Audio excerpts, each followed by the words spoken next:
Everything from clothing to household items are getting more expensive each day. The world of fast fashion has complicated clothing production by shipping cheap parts around the world to whoever can sew them the cheapest. And now you, the consumer, are paying the price with rising costs. American Giant is about keeping things simple and close to home. They aren't affected by tariffs because their products never leave the U.S. Skip the tariff and snag yourself American-made clothing with American Giant. Get 20% off your first order when you use promo code STAPLE20 at American-Giant.com. That's 20% off when you use code STAPLE20 at American-Giant.com. Hi, I'm Sherry Harris, owner of Life Source Water. As a new grandmother and lifelong Californian, I care about what's in the water my family uses every day. For over 40 years, our whole house water system has protected Bay Area families with filtered water from every tap. Now we are offering a double dip in savings. Free basic installation plus an extra $250 off. That's up to $1,200 in savings. Call our factory at 1-800-WATER-99 or visit lifesourcewater.com. Hurry, offer ends September 30. Warranty limitations apply. Coach, the energy out there felt different. What changed for the team today? It was the new game day scratchers from the California Lottery. Players everything. Those games sent the team's energy through the roof. Are you saying it was the off-field play that made the difference on the field? Hey, a little play makes your day, and today, it made the game. That's all for now. Coach, one more question. Play the new Los Angeles Chargers, San Francisco 49ers, and Los Angeles Rams Scratchers from the California Lottery. A little play can make your day. Please play responsibly. Must be 18 years or older to purchase, play, or claim. All right, MinerTalk is live. We're presented by Jack in the Box. 915-505-6009. Going to be a crazy show today. Where do we even begin? Miners fall. La Tech wins this one, 30-11. In the house with Sal Montes. We are live on Inspo Lens. Check us out YouTube. Check us out Twitter and X. Check us out wherever you're listening to us right now. MinerTalk will be on demand as well. I'm Adrian Broadus. Jay's Team Money, Jason Tafoya is in the house as well. We are live. We are ready for another edition of MinerTalk. Let's rip right into it. Miners are 1-4 overall. The first half ended in a 7-0 score. It felt like 21-0. It felt like La Tech left a lot of points on the board, and the Miners had a blocked field goal right before the end of the first half, and then UTEP went down 10-0 in the third quarter. A minute left in the third quarter. They go down 10-0. Okay, Miners get a Tanner Croghan field goal at the 14-minute mark of the fourth quarter. They're down 10-3.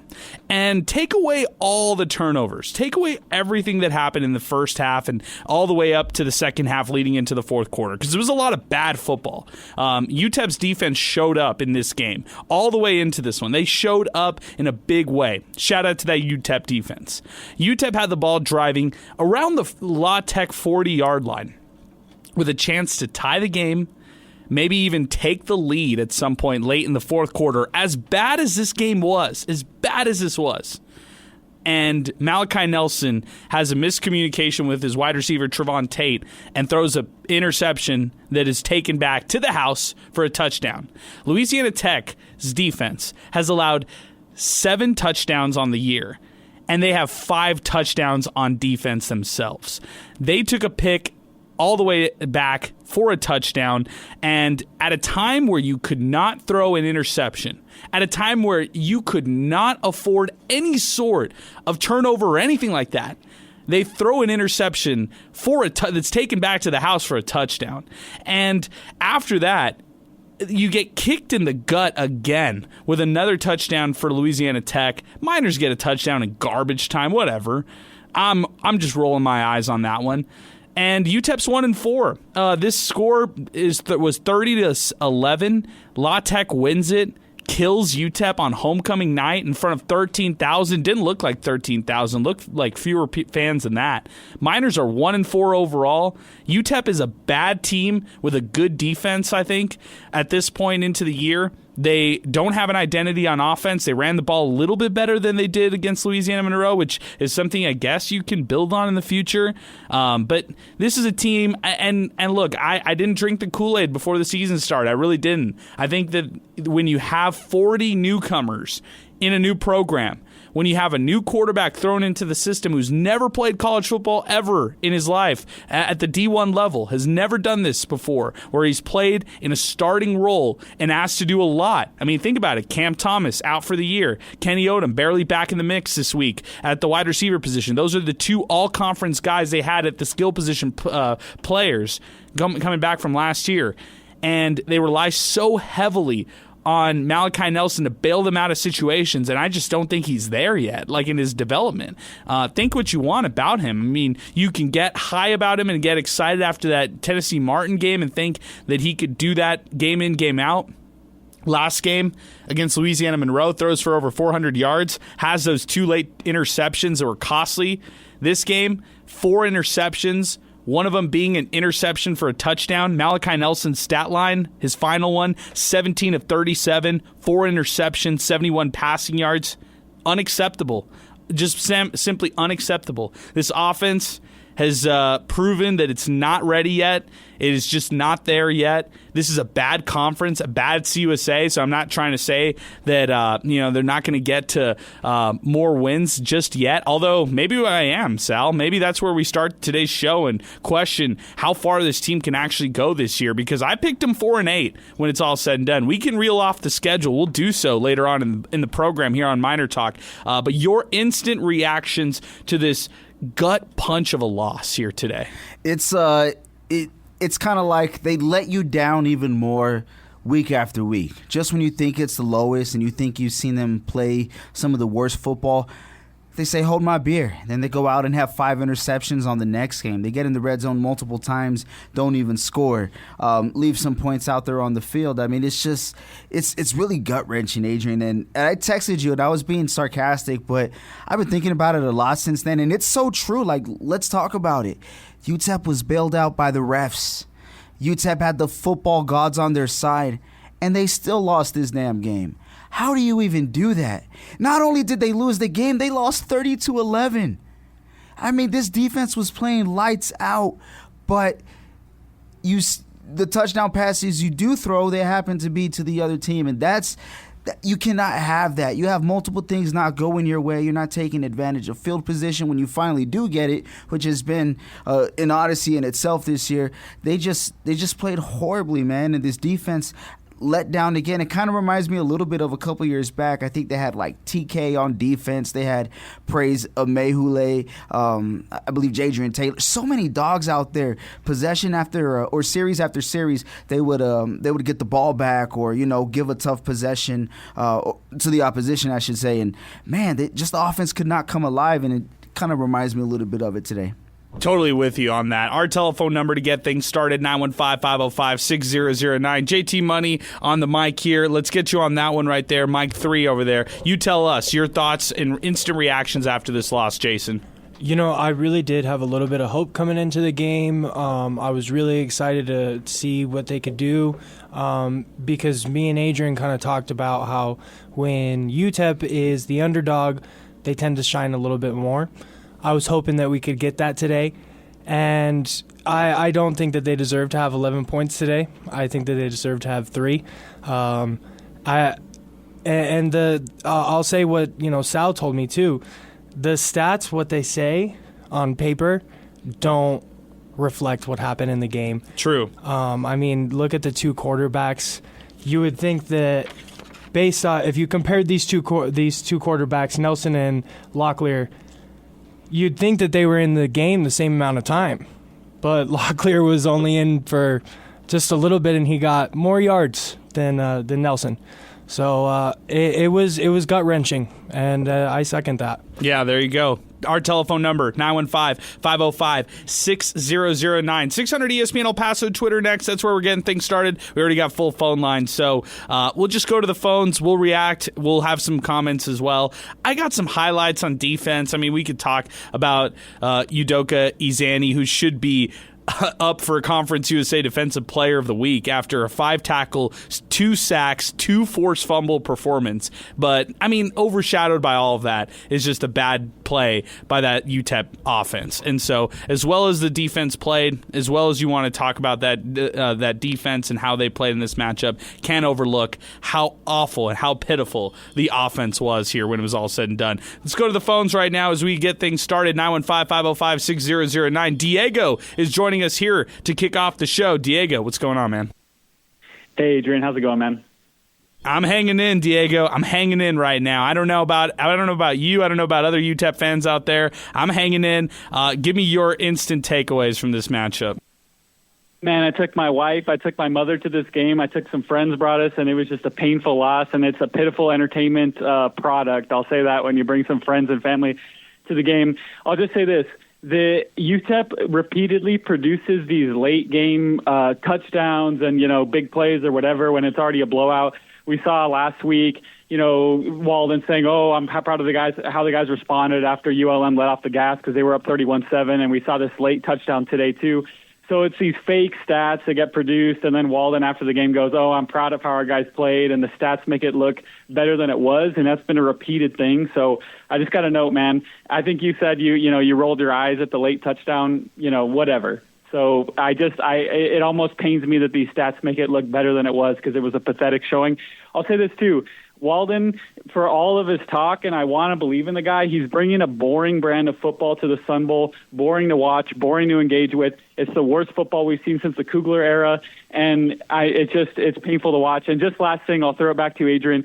Does Skylar Locklear start next week? Do we see Malachi Nelson benched? Yeah, I think that's got to be one of the big headlines after this one, the big takeaways here, Diego. I feel like a lot of fans out there are asking for a change at quarterback, and Malachi Nelson, a bad performance this game. Last week, I think people were conflicted. They felt like he was the only option UTEP had in the passing game. Whether it was a misused game plan or a bad game plan that was in place here today, whether it was the receivers who just weren't on the same page with Nelson, there's something obviously going on between his connection and the receivers, and it's not hard to see that. The offseason was tough for them to develop that chemistry. Do they need to go to Locklear? Do they need to go to McConnell? Do they need to go to Smith? I don't know if anything, I'm talking about the outcome of any of these games change unless the offensive play calling changes with it. The execution's not there, the play calling's not there, and as a result, the quarterback's not there. And the running game's not there either, and I guess that's something that might not change with another quarterback. But, man, the running game's brutal. They were handing it off. I don't know, Ashton Emery, he would look like he had a cast on his hand, so I don't know if that was affecting him, but that was tough. Real tough, man. I appreciate you, Diego. Thank you for weighing in. Thanks for getting things started here on MinerTalk. Great call. Great way to get things started here on the program today. Let's move along. 915-505-6009. I think a lot of fans are going to feel the same way, seeing a lot of comments on social media, seeing a lot of live comments as well about Skylar Locklear versus Malachi Nelson, seeing a lot of people even chime in about Shea Smith, about Cade McConnell, about a different answer at that quarterback position. Let's go to Mondo the Monster Medina. He is now live with us here on the program as we continue and just getting things started. We just freed up a phone line, 915-505-6009. Louisiana Tech defeats UTEP 30-11. Our show is presented by Jack in the Box, thinking way outside the box and open 24/7 because cravings don't have a curfew. Over with Jack in the Box. We're also brought to you by Boomy Dental, Thomas Adams Apparel, New Start Homes, and our great friends over at the District Pub and Kitchen West. Going over to the phone lines right now, Mondo the Monster Medina is back with us, Budos Miners Bro, EP Sports Network, and, of course, UTEP football sideline reporter. Man, Mondo, tough loss here on the program. I might have to go to Jack in the Box, give me some tacos and make me feel better after what I witnessed today in the Sun Bowl. You know what I'm saying? I mean, it's tough. I mean, if I died, get it without cheese, the bread without cheese, but I'm real talk too. No, but we were at the district pregame MinerTalk there. We talked about it. We didn't know what type of team was going to show up, and this time the defense showed up, and the offense didn't win any games when you have all these turnovers and missed opportunities too. Special teams, when they had opportunity to down the ball, like at the 1 yard or two. So many missed opportunities, but we saw like a broken record. I thought that actually they're going to make the switch to Locklear earlier after the first pick six. I was very surprised to see him back out there, Nelson. But I don't know. Something is clearly not clicking with the offense. And the bottom line is this team is being inconsistent, and they know that. Coaching staff knows that. Walden's going to say what he's got to say. And like I said, they put in Locklear, and he did a tremendous drive. But then he throws a pick six. It is what it is, It was a very bad outing for the UTEP Miner offense. Like I said, I thought the defense played pretty good, considering that they had a high-power running attack, did a lot tech. I don't know, man. You tell me what you saw, because it was not pretty what we saw tonight here at the Sun Bowl. And I just don't know what team's going to show up. Like, 1 week it's the offense, 1 week it's the defense, 1 week the other one doesn't, and the other one does it. The bottom line is they got to do something to try to put this together, because right now none of us are seeing it, guys. Mondo, I go back to what head coach Scotty Walden was telling you guys after the game on the broadcast and the post-game show, and talking about how he was, especially excited about what the defense did and proud of the defense, and then also goes on to say that he was proud of the offensive running game. And you look in this one right here, sure, the rushing attack in this matchup for the Miners, 126 yards on the ground. It's much better than last week's 33-yard performance on the ground. But if you have inconsistencies, then what do you really have? Like, you don't have a winning product on the field. And at the end of the day, you're only going to be judged by wins and losses. If this game was 11-10, if this was as grimy as it started, then sure, maybe the Miners pull one out and you can talk yourself into UTEP winning a disgusting game in this matchup. But they didn't do that. Instead, they threw 2 touchdown passes to the other team. La Tech, 2 pick sixes in this one. That's inexcusable. When does that ever happen when it comes to college football? Yeah, I can't remember the last time I saw that. And also, think about those yards that they got from the running game. Really didn't happen until they put Taylor in there, and I think it was like midway in the third quarter where they had a decent drive, and it was most of the yards that Taylor got. And then eventually that was the spark, because when that drive started, Aaron Price was saying that the Miners need some type of spark. Well, Taylor at the running back spot was that spark. And they're just very inconsistent right now. And I'm kind of a loss for words, because I don't know what the answer is going to be for this team. Like, a lot of people are going to say, you guys talked about it, who's going to be the quarterback next week or a week and a half, because it's a Wednesday game. I don't know if Lockett Skyler's the answer, Cade, even Shea. And that's another thing. Whenever you put Shea, even though they say he's a threat to pass, he's not passing. Everybody knows he's going to run. Even when you have Locklear out there, maybe like a different form of a wildcat, because we saw that. But every time Shea Smith is out there, I think he's ran 99% of the time he's out there at the quarterback spot, Adrian. Well, yeah, it's a one-trick pony type of change-of-pace quarterback, man. I'm totally with you on that, Mondo. It's a frustrating loss for UTEP fans. La Tech wins 30-11. I appreciate you as always. I'll let you with the final word. Where does UTEP go from here? I think UTEP is going to have to go back to the drawing board and do something offensively, because that's the one thing they need to fix, because I think the defense just had a bad outing 2 weeks ago. They kind of got back into stride. Whenever you force 4 turnovers, you usually win that game, So, defensively, I do agree with Coach Walden. They played pretty good considering the offense that La Tech had, but offensively, obviously, was not clicking at all. Last week, they were catching the balls for Nelson. This week, he was throwing interceptions. It just baffles the mind. I feel bad for the guys, because I know they try their best at practice, but, the other team is trying their best as well, and the other team did better tonight. Bottom line. Totally agree. Appreciate you, Mondo, as always, man. Thank you again for joining us. Love you, Monster. That's Mondo the Monster Medina joining us over here as we continue. Appreciate you as always, Mondo. Thanks for weighing in here on the program. 915-505-6009. We got full phone lines. Let's burn through them all. We've got Milkman, Brian, and then Ben, who are going to join us here on the program as we get things started here on a busy, busy night of Miner Talk. We're live on Inspo Lens. We are live here on YouTube and Twitter and X. Appreciate Chris hanging with us late. Appreciate JT Money joining us late. Appreciate Sal Montes, my co-host here on Miner Talk, as we get started. Ben is next with us. Ben, good evening, man. Go ahead. You give us your thoughts. La Tech defeats UTEP 30-11. First off, I just wanted to say Thank you guys for giving a good outlet for UTEP fans to vent. Really appreciate it after watching that miserable game tonight. So, hello, appreciate everybody. you, man. Thank you. My name is Benjamin Dover, but you can just call me Ben. I just wanted to ask you guys 3 topics. After watching the game and going through the season, I wanted to know what your thoughts and ideas were. First off, I think everybody knows, especially at the Sun Bowl, knows Malachi Nelson is not the quarterback we were promised. I believed into the hype like other people, but I've been worried about him for the past 2 weeks, and especially today. There's no reason why a former 5-star quarterback is 9-9 in the season. 4 interceptions against a team. La Tech is a good team, but at the end of the day, they're a Conference USA team. It's not like he's playing the highest level of quality here. How is it possible that we're paying somebody all this money and giving him all this credit and fame, and he simply hasn't proven himself to us? And at the end, he's just a detriment to us. Him throwing 4 touchdowns against UT Martin is really nothing to brag about. In big games when we need him, he always seems to disappear. I hear you, Ben. Give me any other thoughts you have before we let you go. Attendance. I saw today that I think somebody said our official was 13,000. And then just being on campus at UTEP, a lot of students are feeling like at this point, Scotty Waldron, he's just a cheerleader coach.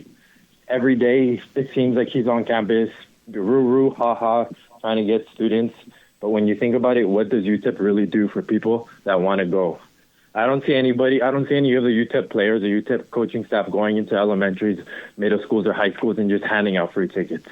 I remember when I was in grade school here in El Paso, we would get visited at least once a year by someone from the UTEP department or occasionally a football player just handing out tickets to students. From what I'm seeing in their social media team, they love to post everything. They're not posting them giving away free tickets to anybody here. Everybody likes to say the first game's an inflated attendance staff just because of all the cheerleaders that we have there. Realistically, after they present and do their thing at halftime, our stadium goes to about 15 to 20,000. So I think us judging the attendance based on that first game is kind of a joke. Okay, give me your final thought, Ben. Finally, I don't know what you guys think too, but I think that the Scotty Waldron offense is a joke too. His whole thing was he's an offensive coach, he's a quarterback coach. Offense going into the fourth quarter, we had 3 points. Like seriously, come on. And everybody likes to hype him up. He's an FCS level coach at the end of the day.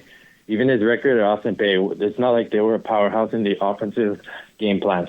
I don't see anything imaginative, especially in the fourth quarter. We had a key 3rd and 10, and he threw a screen.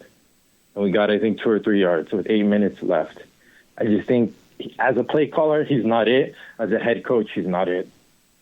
Okay.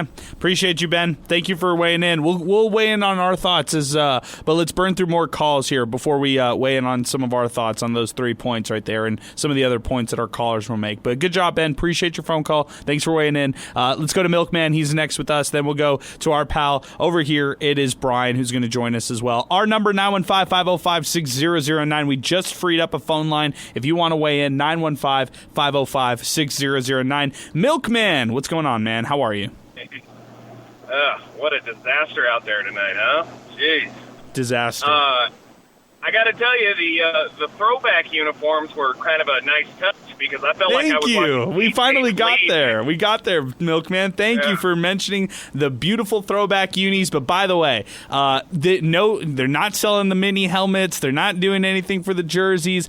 Monetize off this, man. You would make so much money. Throw anything on that with that classic Pater Pete logo. You'll make tons of money if you're UTEP right there. So uniforms wise, UTEP killed it. Best football and college football today here on Saturday, September 27th. No doubt about it.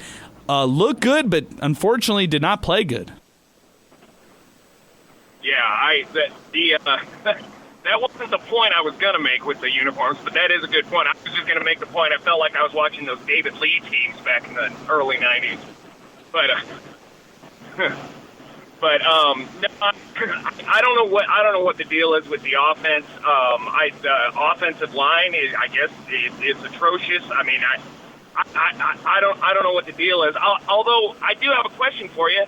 do you know what would be the percentage of Division I college head coaches that call their own plays and don't leave it up to the offensive coordinator? Because we went through this with Dimmel as well, and I mean, is this as widespread as it appears to be here at UTEP? Maybe it is. Let's just hypothetically say maybe it is, and it doesn't mean that it excuses bad offense. I don't want to say necessarily bad play calling necessarily here in this moment with that response, but it doesn't excuse bad offense. It doesn't excuse only putting up 11 points, in your homecoming game, against La Tech.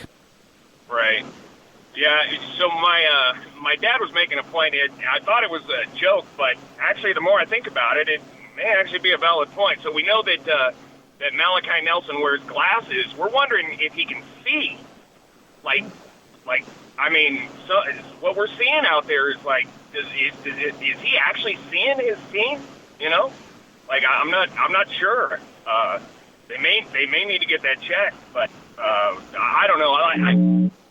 I guess we can speculate till the cows come home, but I don't know what the deal is with the offense. I mean, if they played with even a quarter of the spirit of the defense, my God, they'd be unstoppable. But I'm at a loss, man. I didn't, maybe I was a little bit optimistic at the beginning of the season, but I did not expect this. I mean, the offense has gotten consistently worse every week, and I don't get it. It's not supposed to work that way, It's going in reverse. According to Scotty Walden, they got better today from Louisiana Monroe. Oh, wow.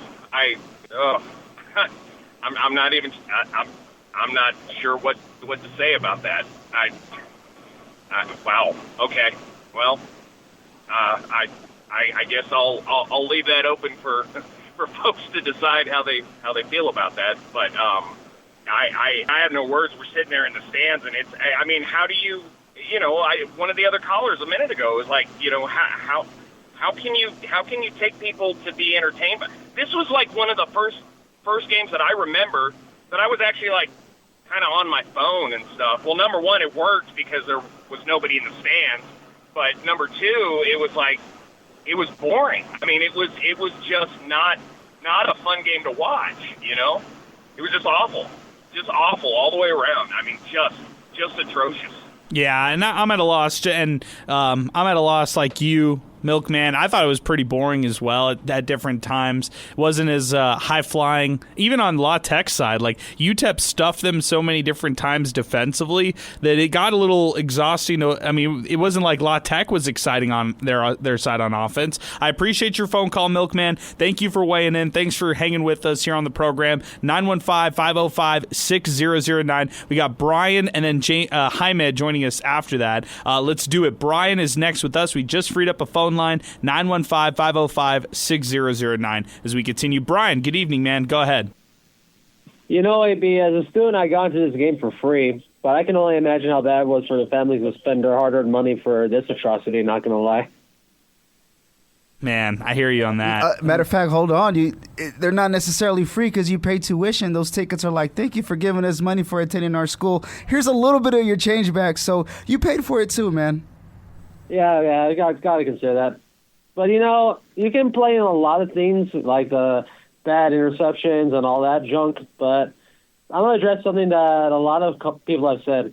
No matter if you put Skylar or Nelson out there, you're not going to have any difference. This is a team game, so it doesn't matter what quarterback you put out there. If there's not any chemistry between any of them, you're not going to get a quality result from it, not going to lie. We've seen this happen many times, all the way back to the days of Mets versus Greenway, for example, so I'd say for going forward, you may have to stick with Nelson in order to keep the chemistry going forward, or else it could get ugly really quickly. And I'm not going to be wasting my time doing this because I got 4 years of this left, and I can't be wasting my time with mediocre football. Man, I hear you, Brian. Thank you for weighing in.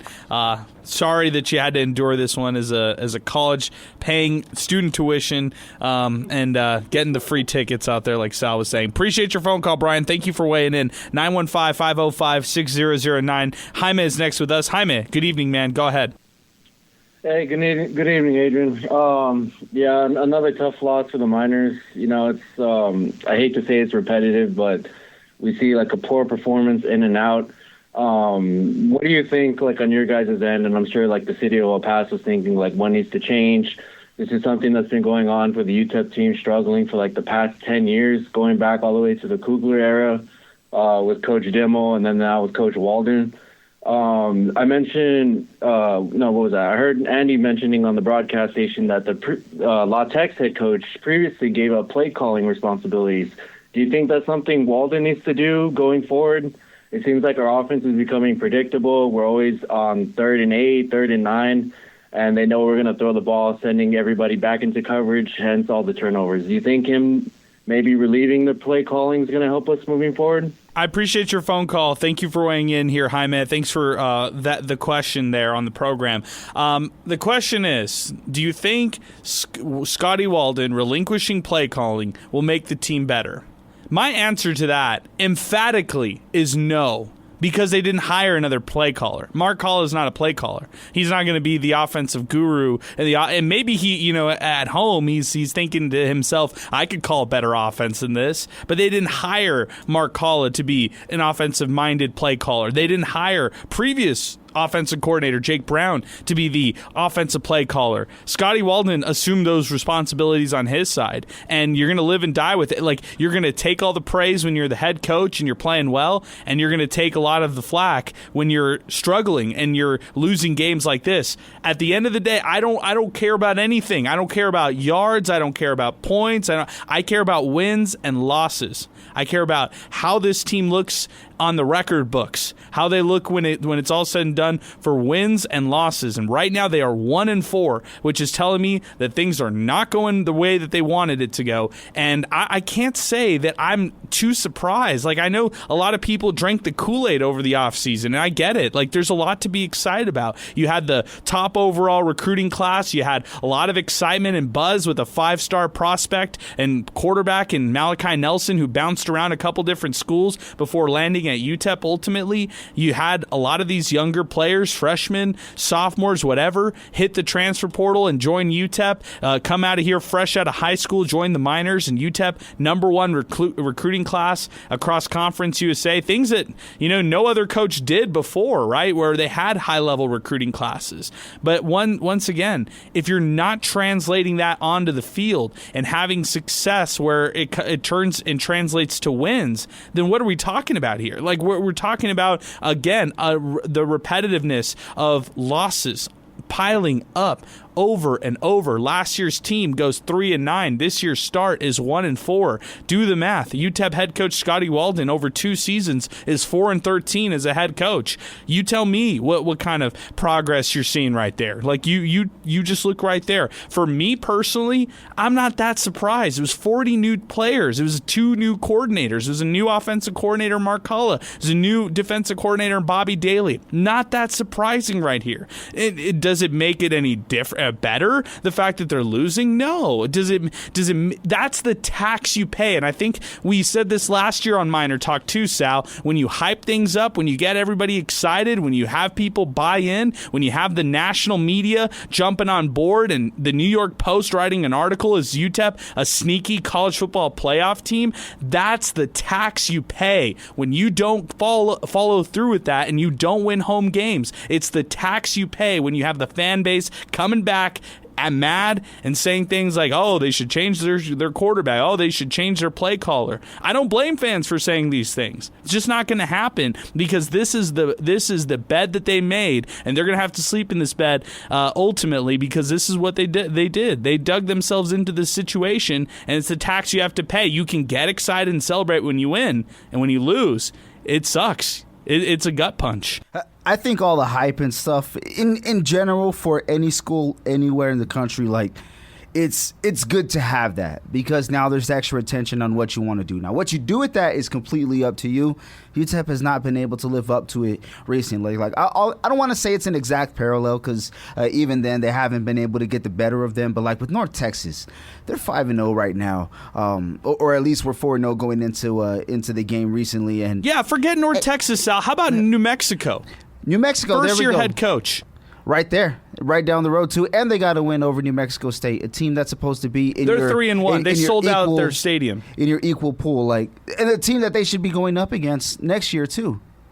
That's who they're going to be going up against. They're not going up against cupcakes. You're moving up a conference when you can't even win games in your own conference. So it's going to get a lot harder. We think it's tough going out there, losing to Southern Utah last year, losing last week to Monroe, La Tech.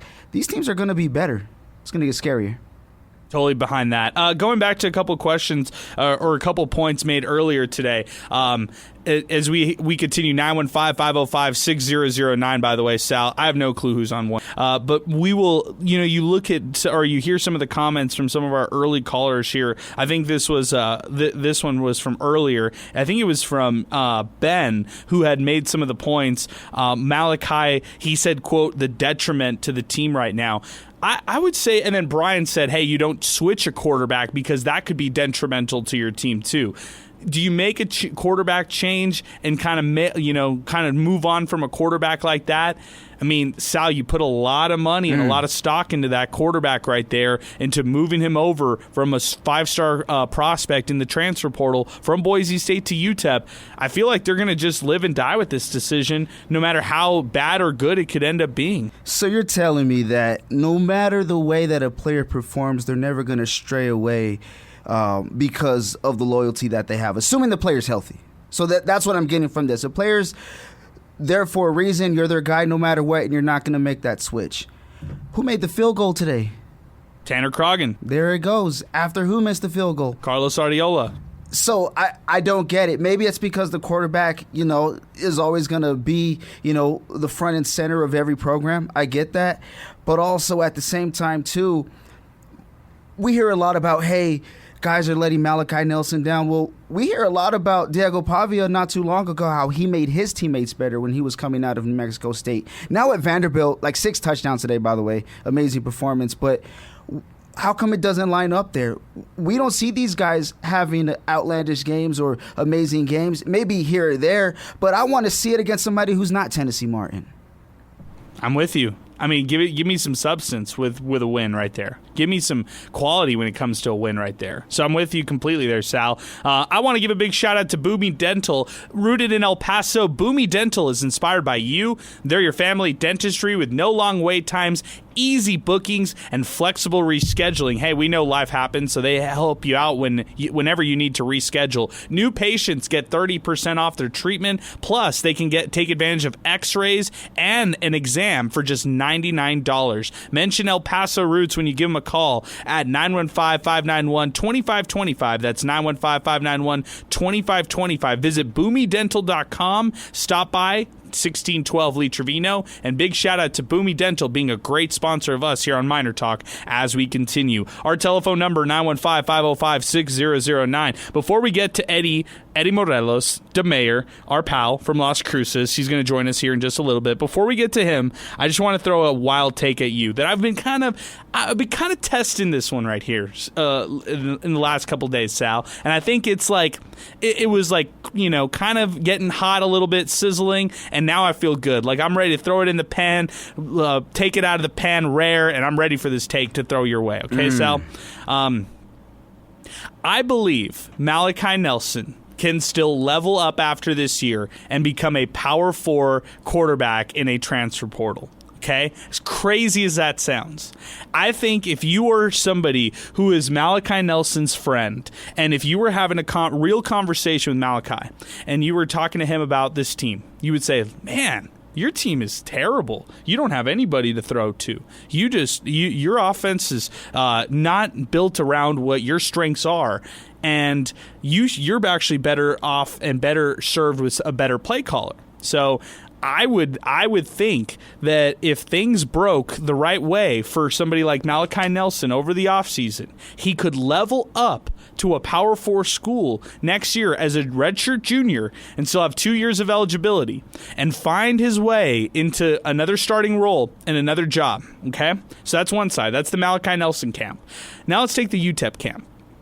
they can go into the transfer portal no matter what happens the rest of the season. If they go 1-10 or 1-11, or if they win 4 games and they go 4-8, or if somehow they miraculously turn their season around and win 5 games or something like that, right?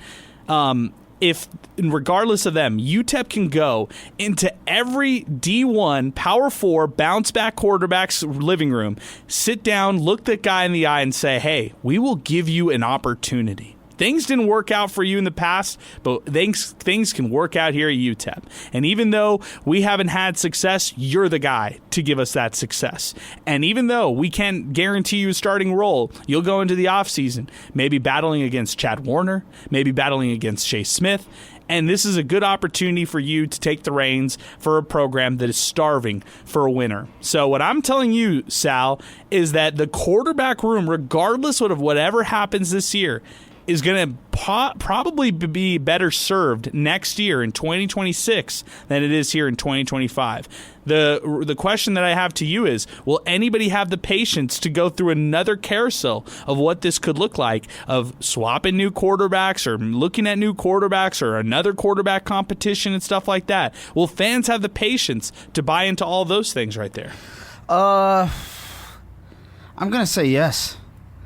Because they haven't jumped ship already. I mean, piece by piece, some are jumping off, don't get me wrong, but I mean, I don't know how, and we talked about this, I can't remember which MinerTalk episode, but somehow, some way, UTEP Athletics just finds ways to reel fans back in. They were pissed after the Monroe game. Here's these beautiful white helmets with these cool orange jerseys. UTEP could go winless the rest of the season, which is we'll talk about that later. But they're joining the Mountain West next year. Old rivalries renewed. So much fun new stuff. Finally back in the conference they should geographically be in. Somehow they just buy this extra time. So that's a lot of time to get something right from here until then, assuming that these battles are as close as they say. Yeah, I'm just thinking to myself that I think they're going to be better off. Like, both parties will be better off in the offseason, regardless. Like, I truly believe no matter you can there's a play caller right now who's watching that UTEP game, who's maybe with a Power Force, maybe in another school, whatever, who's talking themselves into the tools and the physical attributes that Malachi Nelson brings. Okay? Whatever you want to think about him as a quarterback, there are people out there who think highly of him still for his physical traits and physical gifts. Couple tweets real quick. Some guy, Chris, says Scotty still doesn't know how to call plays. Hashtag MinerTalk. Also, checking into the program is Please Win at Miner Joe. Quit crying. There's 50,000 seats at your disposal to sit around. There you go. A lot of fans chiming in on the attendance so far here.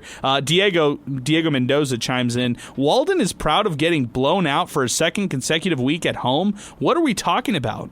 Let's go back to the phones. Eddie Morelos is back with us. 915-505-6009. If you got any thoughts to weigh in on the program, now is the time to do so. La Tech defeats UTEP 30-11. We're presented by Jack in the Box. Eddie, good evening, man. What's going on? To your little scenario there, I'm going to disagree and say got to keep Nelson around if he's got 2 more years. But how? Eddie, really quick, pausing that one. How? How, when they don't have the kind of offensive philosophy that suits his best offensive status? How, when we're talking about the ever-changing world of college football and guys change schools left and right? It might be a mutual breakup right there after the season, or it might not. Like, maybe you say they run it back for at least 1 more year and you try to develop him. I just think that's a world that's kind of unrealistic, knowing how much movement we see in college football. And this guy's already jumped ship twice. He already left from USC, left from Boise State. Could he leave from UTEP after this year? Who knows? Well, and that's how you make the switch at the play caller. Multiple people have said it time and time just on this show tonight. That's the problem. That's the way I'm seeing it, is the play calling and the play caller. That's where the switch. I can't say anything else. Like, Milkman was just stunned at the comment that Walden said after the game that his offense improved. And I'm with him. I'm stunned to hear him say that, because I know what I was watching, and there was multiple times where there was decisions made, and I looked at the guy next to me that I was working with, and we couldn't say anything to each other because we didn't know why those decisions were being made. And I just don't think that Malachi Nelson has been developed enough to be that 5-star that he once was. He doesn't have enough experience yet, but if he can get through and grind through this year, he'll pick up that experience, and I can see him improving greatly in the offseason to do something well next year. Yeah, with another team, possibly. Well, again, my answer is to change the play caller, and I'm really frustrated because I bought the hype a little bit, and this is where we're at now. So good luck to the Miners for the rest of the year. I hope they can get a couple more wins. Okay, I got you down for it, Eddie. I appreciate your phone call. Thank you for weighing in. Jason, a lot of fans out there want changes at the play calling position. A change. Okay, something that I can think of, and this might be crazy, but and Adrian, you're right. It's pretty easy to reel the fans back in, but I want UTEP to realize a day in their athletics that they get creative with their transfer portal. You're right. I have to compliment your point. There is someone out there that is hungry and wants to come play for UTEP because they're not having a good season wherever they're at. And this scenario just reminds me of a team that I used to swim against that used to just whoop us every time. And it's because they got all of their swimmers from D1 schools. They were D1 dropouts. And they said, hey, we'll give you another opportunity. You want to be the superstar? You want the bone? You got it. Come be a superstar over here at this school. And I don't know why we haven't gotten creative. I can't speak to Nelson going to another team. But yes, he does have physical traits and great skills.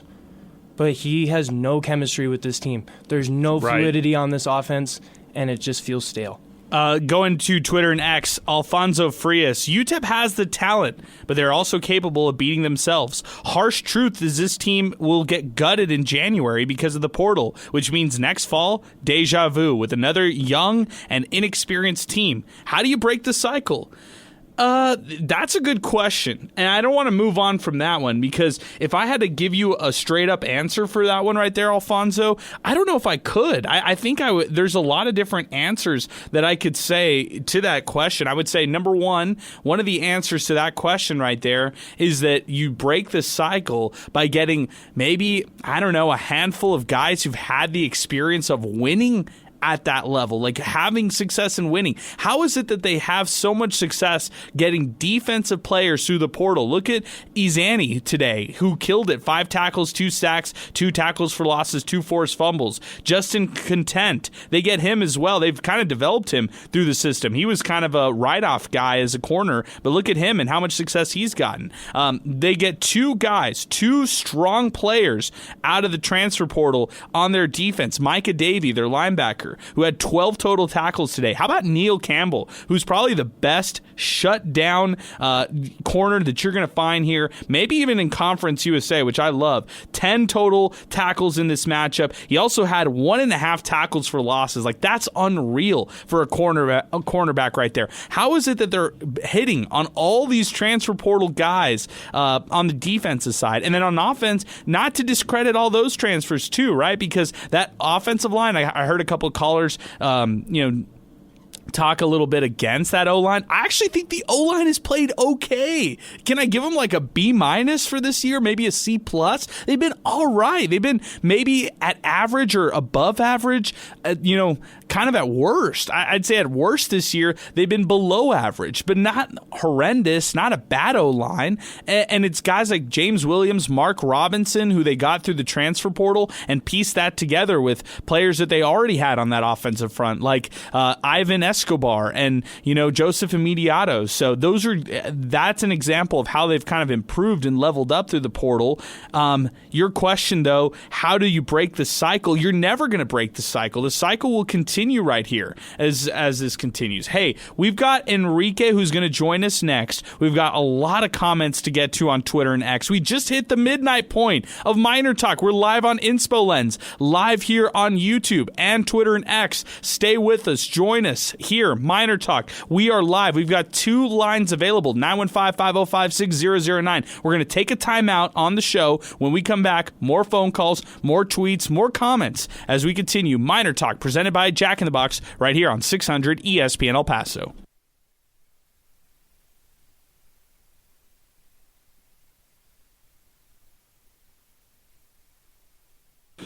We're back. Miner Talk continues here, presented by Jack in the Box. Along with Sal, Jason, Chris, I'm Adrian.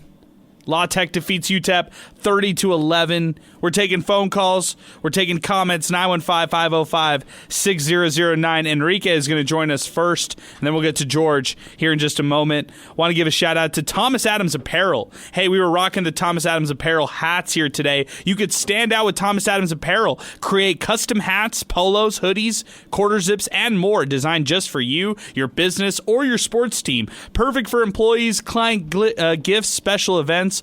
Their team ensures your vision comes to life with top quality materials. They guarantee 100% satisfaction on every order. Visit thomasadamsapparel.com today to start your custom design and elevate your style. That's thomasadamsapparel.com. Big shout out to them, and thank you for joining us here on the Miner Talk Tailgate Show here on the program as we continue. 915-505-6009. We'll get to some comments here. I think we need to start with this one right here from Alfonso Frias, who's on fire today, by the way. Great job by him.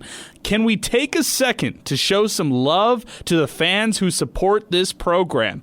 It's tough watching your team get their teeth kicked in week after week, year after year, decade after decade.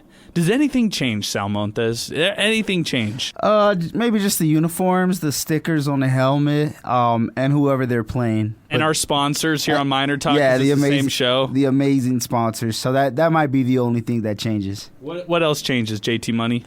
Let me think. Oh, there was a cool little QR code on the Jumbotron, and you could pick what song to hear at the end of the fourth. That was really exciting. I don't know. I was going to steal that and maybe get that going at Chihuahua's production. Who knows?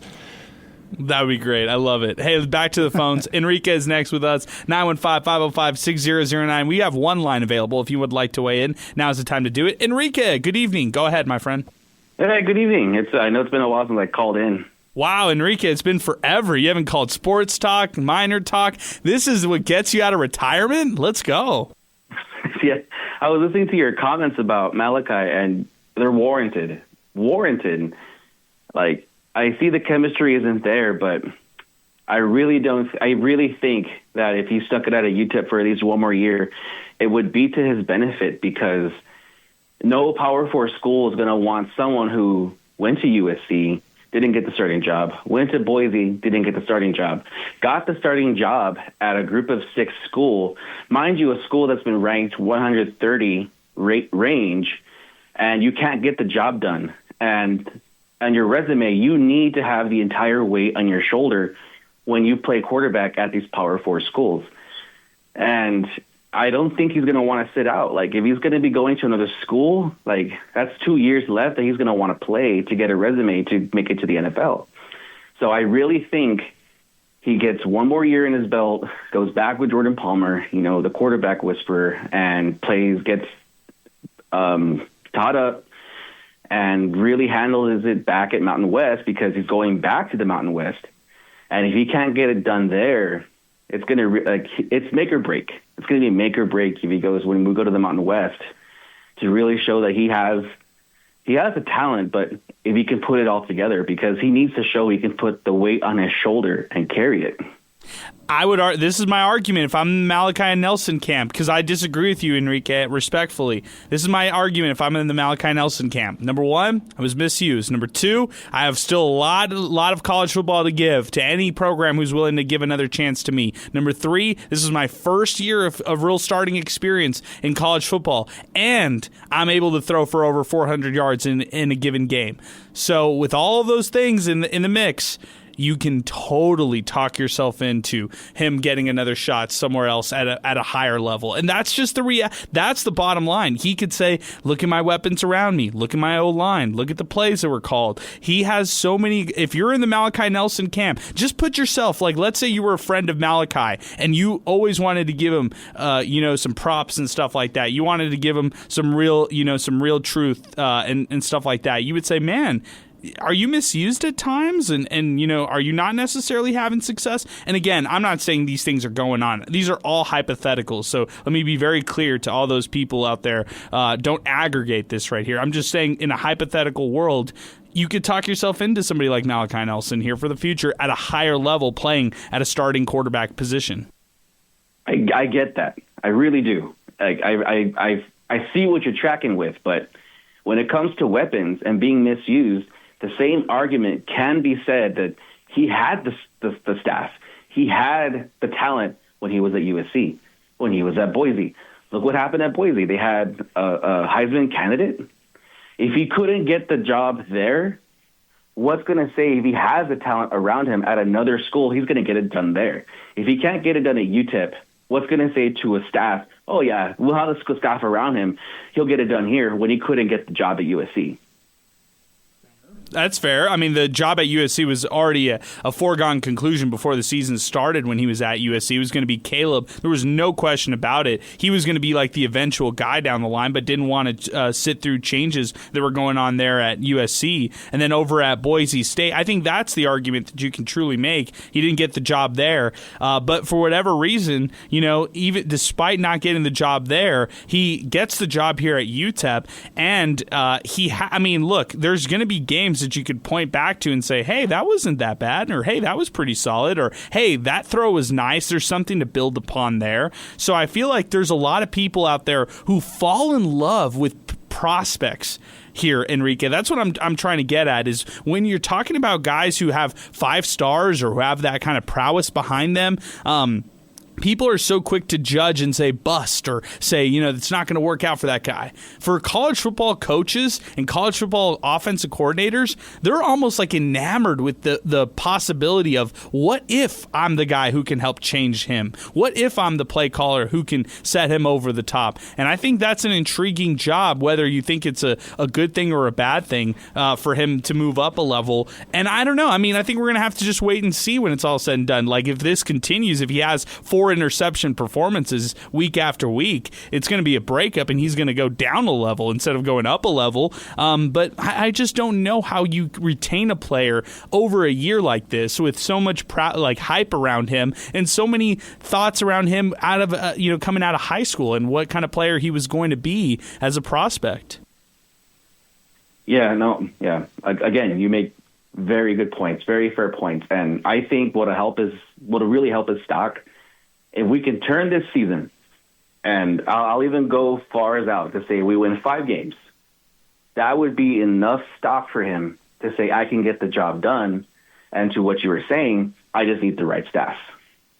We'll see. We'll wait and see. But I think both parties are going to be better when it's all. That's my main point of my argument, is both sides are going to be better off at the end of this year. I think Malachi Nelson will be in a good place. I think UTEP and their quarterback room will be in a good place when we talk again in March, or when we talk again in April during spring football period and stuff like that. Good call, Enrique. I appreciate your arguments. I appreciate your phone call in a big way. Don't wait forever until giving us a call back. I appreciate you, and I want you to call back more often. So great job. I appreciate you weighing in here on the program. La Tech defeats UTEP 30-11. 915-505-6009. We got Richard and George who are going to join us coming up next. A couple other thoughts to get to here from some of our comments on social media. This is from the Humble King 17. I genuinely feel so bad for Jaden Wilson, Katie Johnson, Xavier Smith, and all the defensive guys that have kept us in this game. Bobby Daly got his side of the ball ready to play, and La Tech only had 1 good drive. Shake my head. Offense is embarrassing. Snappy at Snappy Miner. La Tech leaving Conference USA the right way. UTEP, not so much. I really thought we would see some progress this season, especially going into the Mountain West next year. Same poop as last year. Bad offense and decent defense. This is from Miner Pick Josh. Malachi Nelson sucks. I'm rooting for Skylar Locklear. This is coming in from Steve on Wrestler. Just another waste of a pretty good Miner defensive performance. UTEP News chimes in. If Skylar Locklear was a starter from day one, or even Cade McConnell, this team would be easily 2-3 or maybe even 3-2. I don't want to see this trash number 7 under center for the rest of the year. No wonder he's never won a starting job. Augustine, hopefully, let's go to UTEP Mineto. Quarterback change is a must. Hashtag MinerTalk. This is coming in from Please Win at Miner Joe. So when do the number 1 recruiting class in Conference USA start producing wins? Hashtag asking for a friend. This is from Delusional Cade McConnell fan. What the actual F? I cannot witness any more of this joke. I'm going to go bankrupt. Like I said last week, the legend Cade McConnell can save us from this circus run by Shorty Walden.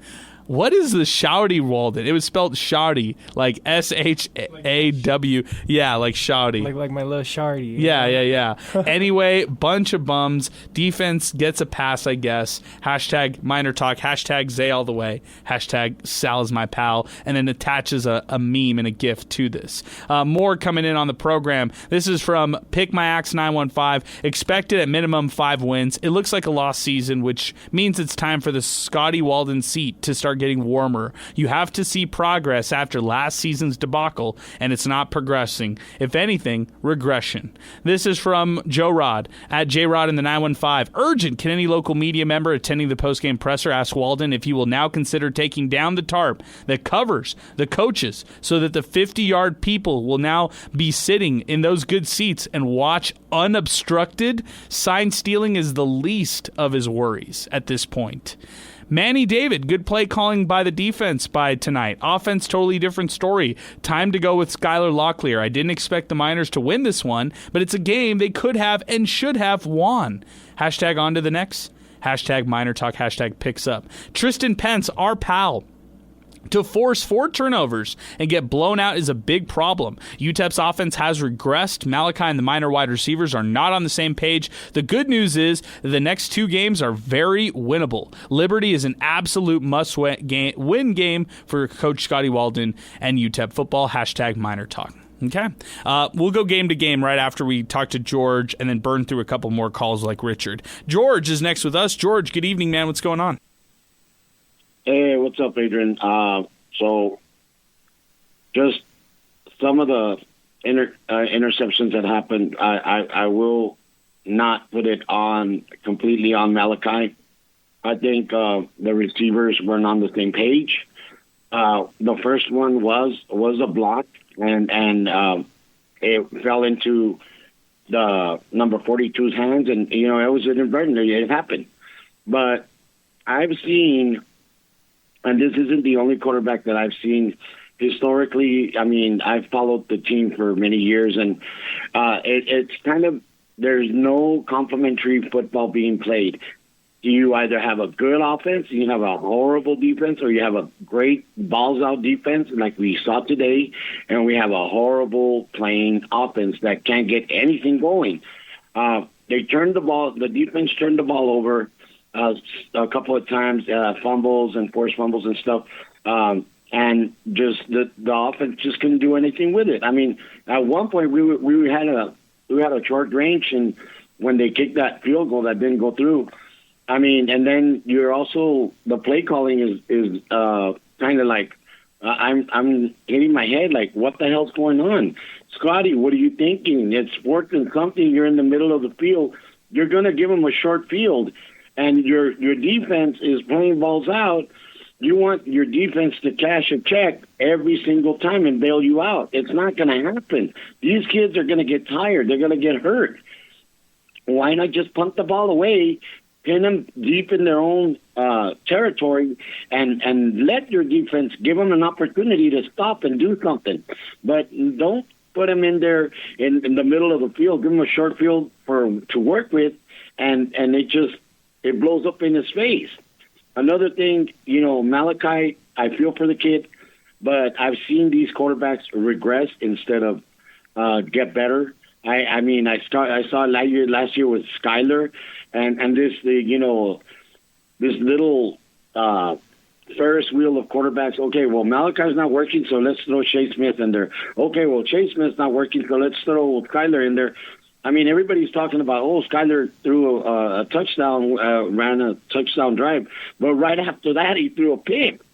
So, it's a gut punch. You just cannot describe it better than just a gut punch. And, I mean, kudos to our defense. I think it would have been a blowout had it not been for our defense. It's just, I'm dumbfounded. If Malachi decides to leave at the end of the year, if he decides to stay, he'd be better served somewhere else where they can play him and play at his strong suits, which is dink and dunk. It's not gonna cut it. Man, George, I haven't heard you sound this dejected in a while, my friend.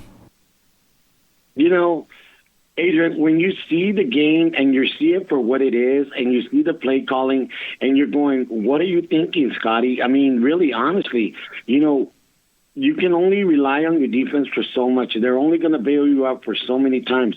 Even when they do bail you out, your offense is just stagnant. It's just horrible. It stank to high heaven. I mean, instead of going for all those four quarterbacks, you could have foregone one of them and got an extra great running back, somebody to run the ball, not just for Emery with his big old club hand. He did a great job. I mean, I thought the running game was better than last year. I mean, last week, and our defense they were balls. They were. I loved it. I loved this defense. Defense was, and I thought we were going to get blown out because of last week, the debacle that happened with. But I mean, that's what I tell you, Adrian. It's like you never know with this UTEP team. Sometimes the offense will show up and the defense won't. It's just they don't play complementary football. They don't, and that's what hurts them. I'm with you on that completely, George. Hey, I appreciate your phone call, man. Thank you for your passion. Thanks for weighing in here on the program as we continue. 915-505-6009. That's our telephone number. Richard's next with us. Richard, good evening. La Tech defeats UTEP 30-11. We're presented by Jack in the Box. We've got two phone lines available, 915-505-6009. Richard, what's going on? Good evening. I hope you all are doing well tonight. Thank you very much, Richard. We're doing great. How are you? I'm doing great. So I'm a Texas Ex. I'm going to preface that. But also, I'm born and raised in El Paso. I was been here since 1976. Okay. I'm 48 years old. So, I'm sorry. I have a bad connection. That being said, I'm 48 years old. I'm going to say the last 30 years, UTEP has sucked.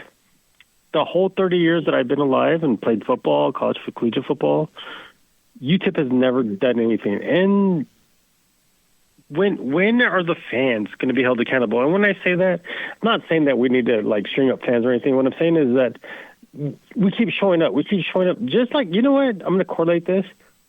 UTEP fans are Cowboys fans. They won one championship, showed up to one bowl game, and, this is our year, this is our year. Every year. And you know what? You're to blame. Not you personally, but ESPN and all the sponsors every year. This is El Paso's year. Let me tell you, this is how far I go back. Do you remember when UTEP had the ad with the dogs going crazy and barking? Everybody got all upset? I have no clue what you're talking about, but that's awesome. No, look it up online. There was a time when UTEP had they were in the orange UTEP and they had these wolves or dogs barking like, UTEP, we're here to attack. Look it up. This is awesome, Richard. I love this. This is a you know good what? one. I've been in El Paso. I'm gonna tell you right now. I played for a Division II. Well, back then it was a Division II, Southwest Texas State. Now it's Texas State. But as SWTB, what I'm saying is I've lived here. UTEP has sucked my whole life. We've had 3 years of glory, and I remember all the way from from David Lee all the way up to now. Gary Nord, Coach Bailey. I played at the All-Star game with a bunch of dudes who played for Coach Bailey, and they suck too. So what I'm saying is at some point it goes back on the fans. Y'all keep supporting the bad product. Do you keep going to bad restaurant? Do you keep going to bad mechanic? No. And I understand there's only 12,000 people here, but no, and this is, excuse me, but I'm a Cowboys fan.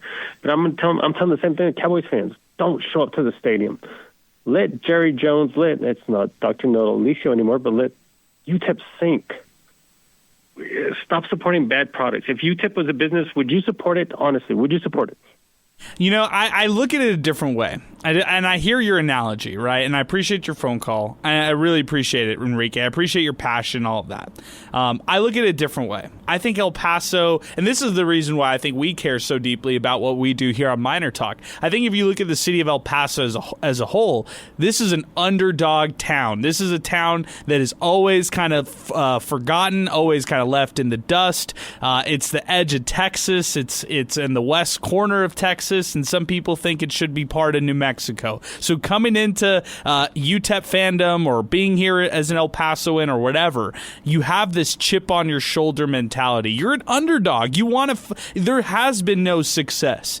That's, I think, something that fans almost embrace in a sense of like, all right, yeah, we get it. We get this understanding of no success and bad football play and all that kind of stuff. But when can the underdog rise, and when can the underdog have that kind of success to actually break through and actually, prove everybody wrong and show them what they could do at a better level? Like, I think that's the excitement of buying into a team like this. I think that's what a lot of fans did before this. Not me. I was not drinking any Kool-Aid when it came to UTEP football this year, but I think fans wanted so badly to root for a winner, so badly to erase all the bad history that's been there for UTEP football, and wanted something new this year. And that's why they come back to the well year over year over year over year. And basketball fans here in El Paso are extremely educated. UTEP men's basketball fans have a high bar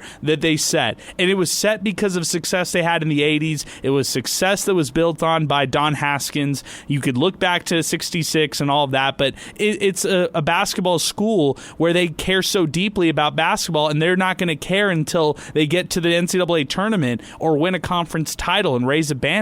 Those are things that mean so much to people out there, but it's all about that underdog mentality. What do you think about that, Sal?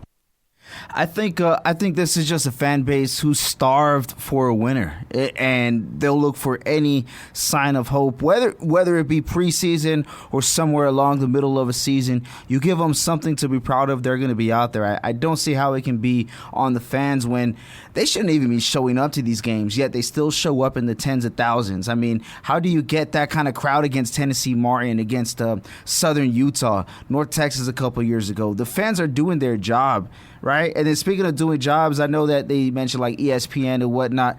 These are jobs as well, and bills got to be paid at the same time. So these spots got to get filled up too. So it's not just like, hey, come on out here. There's a lot to it. And a lot of those sponsors are big UTEP fans as well, who got to experience just some flash of success. The percentage is probably like less than 10. I get it.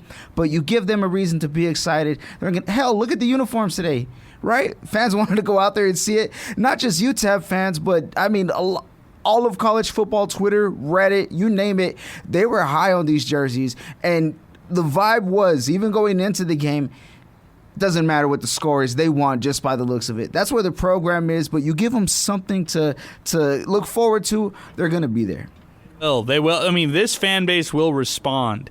This is like a sleeping giant of a fan base. And yeah, there are the fans out there who are out. I don't blame them. Like the fans who are completely out when it comes to UTEP football, who were once diehards of basketball and no longer are. Like, I really don't blame them. At some point, you take your fans for granted if you're UTEP with the lack of success that they've had over all these years. They can have the shiny toys of new stadiums or new attributes to their arena or stuff like that, or new jerseys and stuff to make things exciting, cycle through new coaches to get fan bases re-energized, whatever.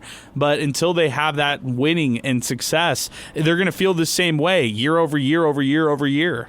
And it's hard to kind of tie a program to a restaurant as well. You can always go to a new restaurant. It's no big deal. But like UTEP, it's people's identity who are from El Paso. So it's just tied into that loyal fan. Whether the team sucks or whether they're good, some people are blessed by the football gods to be born near Tuscaloosa, Alabama. I don't know what to tell you. That's just the way it is. So, I mean, hey, one day, within the next 200 years, we'll see. Well, and I also was talking about this to a friend over at the MinerTalk tailgate earlier today.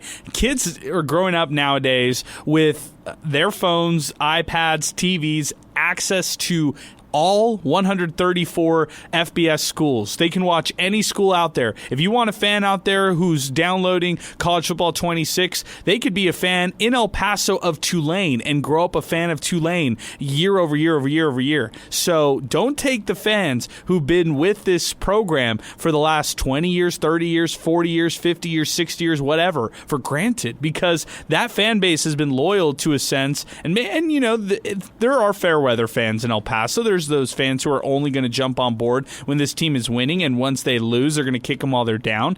No doubt. We've seen that year over year, but they still, like we heard from another caller earlier, they still had fans, butts in the seats, who cared at some level. I mean, there's still fans out there who still believe that there's still a chance this year before, you know, writing this team off. So it's different ways to look at it, but I appreciate Richard's perspective. I appreciate his call, and it's not the first time we've heard stuff like that either here on Miner Talk.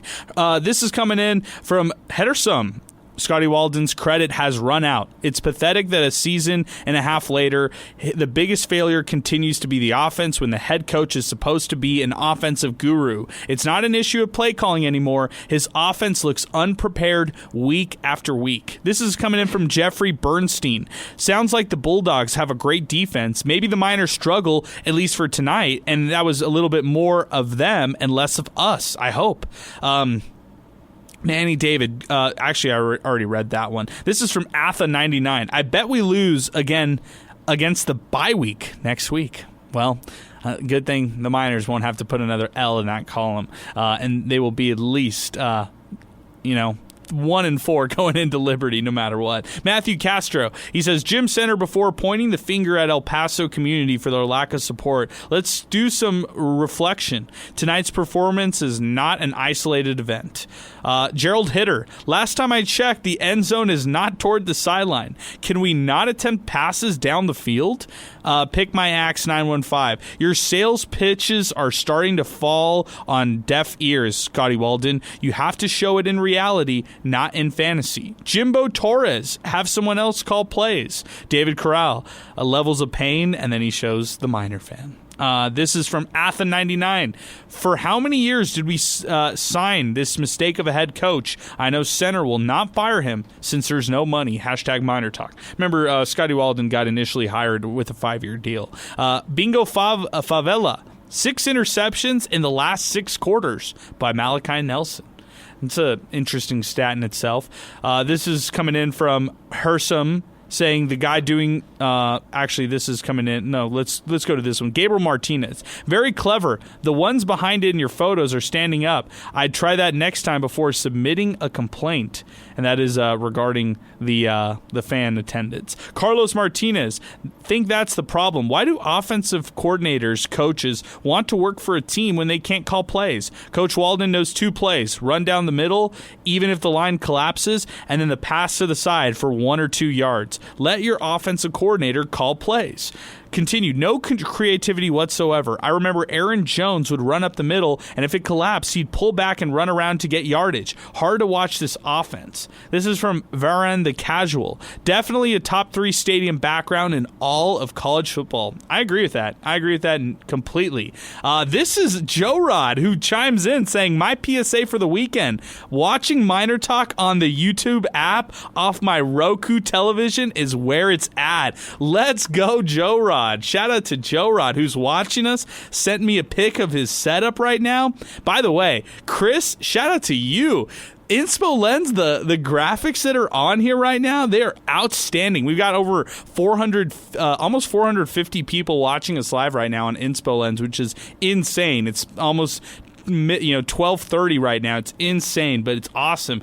And the graphics look amazing, Chris. Thank you, Chris. They look outstanding. I see the Boomy Dental. I see the same old UTEP, La Tech versus UTEP, Your Calls, Conference USA scoreboard coming up next. He's already planning our feed, Sal. He knows where we're going. I love kind of like that scrolling ticker on the bottom as well. He's got it going on, man. Shout out Chris. Shout out Boomy Dental, man, for sure. Chris was waiting with us last night on Football Friday night, the entire night, working on these graphics. And they delivered, man. Look at how many listeners and how many people are with us right now. Andrew, who I think is waiting with us right now, and we're going to get to him in just a bit. Totally agree with you, Adrian, in all good takes. all it takes is one good game for a coach to see something he likes and can work with. I think Malachi, despite the bad play recently, has put on enough good tape for someone to give him a shot. Hashtag MinerTalk. Clearwater, that's great advice. It's not that complicated. Give us hope, you fraud of a coach. Man, some harsh comments coming in against head coach Scotty Walden. We'll get to more comments here in just a bit. Let's go to Andrew, who's joining us next, 915-505-6009. After this, we've got a hypothetical that Sal brought up that we're going to bring up on the show. Then we're going to get to the Conference USA scoreboard, just like Chris chimed in and has us lined up ready to go here on Inspo Lens. And then we'll start putting a wrap to this one right here. I think I feel pretty good about how we broke this one down here tonight, guys. But let's go to Andrew, who's joining us next. Andrew, good evening, man. What's going on? Hey, what's going on, guys? Thanks for taking my call. Really appreciate it. Just kind of going here and everything, and I agree with a lot of listeners. I think, gut punch, gut wrenching, all those words. I think that's a good way to describe it. My main issue with this was just the play calling. That's really where I'm like just scratching my head. Like, what are you doing? The draw play's not working. You can't run it down the middle. Would it kill you to run it outside? And we did see some success with when Marquez Taylor came in. They had like two backs, one on the left, one on the right, and that's what we saw, these outside zone runs, and that's when we saw a lot of success in the offense. And I was like, okay, great, he's starting to see that. And eventually I think Malachi ended up throwing a pick, or I think they shut it down, which is, I think we also played a really good team today. Like La Tech, I think, has a really good defense. We saw what they did versus LSU. So I think if they can get their offense figured out, they might end up in like a conference title champion. No one's talking about that, Andrew. No one's talking about that at all. But I bet you La Tech, the Bleed Tech Blue guys, Ben Carlisle right now, who's doing the post-game show, basically doing the MinerTalk version of La Tech. I bet you he's saying that. I bet you he's saying this team is can sneakily maybe be a dark horse title contender for CUSA. Yeah, they're a good team, man. They got some guys, like the big guys, fast. Our wide receivers could not get open, which is, you saw that they just couldn't get open. So Scotty's got to figure something out. The run game, the way he's calling it, is just not working. And I'm not fully off, the Scotty train yet, but I'm really starting to like have my questions. Like, okay, why are we calling these plays? They haven't worked. They work against FCS teams where our line can bully them. And, we can push them back, but our guys are just not getting, they're not making any holes. Like, how do you expect anybody to run through a wall? Like, it's almost impossible, right? So run on the outside. But, I don't know. I'm not a football coach. I just watch a lot of football, but you watch, any high-powered offense and they mix it up. They add motion, they'll go outside if it's not working down the middle, and we're just not doing that. But credit to our defense, man. It's really good defense, and Bobby Daly, he learned from his mistakes last week. Whatever they got wrong last week, they fixed it. And I think last week the biggest issue was tackling, and our guys were tackling today. We saw them hitting; they were hitting hard. In which they fixed that, but why can't we do that on the offense? I'm not really understanding what's going on the offense, and I think it's just play calling at the end of the day. But thanks for taking my call, man. I really appreciate it. Great job, Andrew. Give us a call next time, man. You did a great job here today with us, and I really appreciate you weighing in with your thoughts here on the program as we continue. 915-505-6009. JT Money, you're fully indoctrinated, man. You're burning the midnight oil with us right here, and sticking around over a half hour past midnight here, Jason. I'm having a blast talking about it, and I have to agree. This La Tech team looks good. I at first was a little uneasy about it, and I kind of thought that their passing game could definitely improve a little bit. But man, I was happy with their rushing. I thought they had some really good plays there, and yeah, I'm buying the stock for the dark horse. Yeah, I like the La Tech Bulldogs in a big way. I think they defensively, they lead the country, Sal, in touchdowns. I don't think they're going to break like an NCAA record, but I was talking with Brett Bloomquist of the El Paso Times. Maybe they could break the all-time CUSA record for touchdowns scored. Like, maybe that's a future thing for them, but La Tech showed up today. And again, I think last time they played him here, they had Smoke Harris, amazing returner. I don't know how they do it, man. Cumbie and company just happen to get guys in and out, rotating. It's kind of like plug and play when they get their recruits. So just an amazing job. They're fundamentally sound on all three levels, and they complement each other well. Let's say defense gets a solid stop, forces a punt, and next thing you know, offense gets the ball. Or, either way, if they punt it away, the defense is going to be able to stop them. If they get it off of a punt, it's good field position and they score. You name it, they're able to complement each other. And the quarterback they have, man, Baker was just going everywhere. I mean, he could dot it, he can RPO it, whatever the case is. They're able to string a good 3, 4, 5 plays together, whether they're going from one side of the ball to the other. In that, it's incredible to see. So maybe so, man. I mean, I don't know. It's a little too early to call, but they have been the most impressive out of everybody in Conference USA. All right, let's do it, Sal. It's time to rip open the Band-Aid. Let's do it. Let's do it. Is UTEP in jeopardy of not winning another game this year? Yes. Okay, let's go through it. Let's go through the schedule, okay? Because you say yes. Miners are 1-4 on the season right now as it stands. And up next is the bye week. They've got then it's the Conference USA midweek action. So let's run down the entire schedule and try to find some wins for the Miners down the schedule, okay? We'll just go quick. We'll go rapid fire, okay? Versus Liberty. What do you got? Win or loss? Loss. I've got a loss as well, okay? At Sam Houston. Loss. I got to win. That Sam Houston team is atrocious. But the opposite side to that is UTEP's a bad road team, period. So you might not be wrong there. So, okay, I've got to win there. I see them going at that point into the season, 2-5? Okay, so I've got UTEP 2-5 after Wednesday, October 15th. Oh, help us, please. Wednesday games. Okay, then at Kennesaw State. What do you think, Sal? Oh, no, man. Kennesaw's, I think that could be a dark horse if they can stay healthy. Oh, so you think this is going to be a big-time win for Kennesaw State? I wouldn't say it's going to be a big-time win. I mean, I think they'll win probably by at least 2 possessions.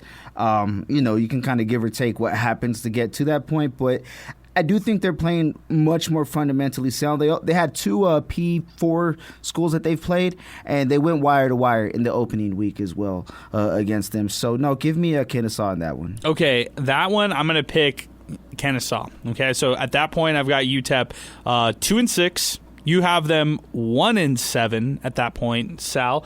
Let's go to Jacksonville State, another home game, Sun Bowl matchup. Jacksonville State didn't look good today, Sal. What do you think about this one? They didn't look good today, but they'll look good on that day, though. I think Jax gets it. Okay, you got the Gamecocks in that matchup. I'll take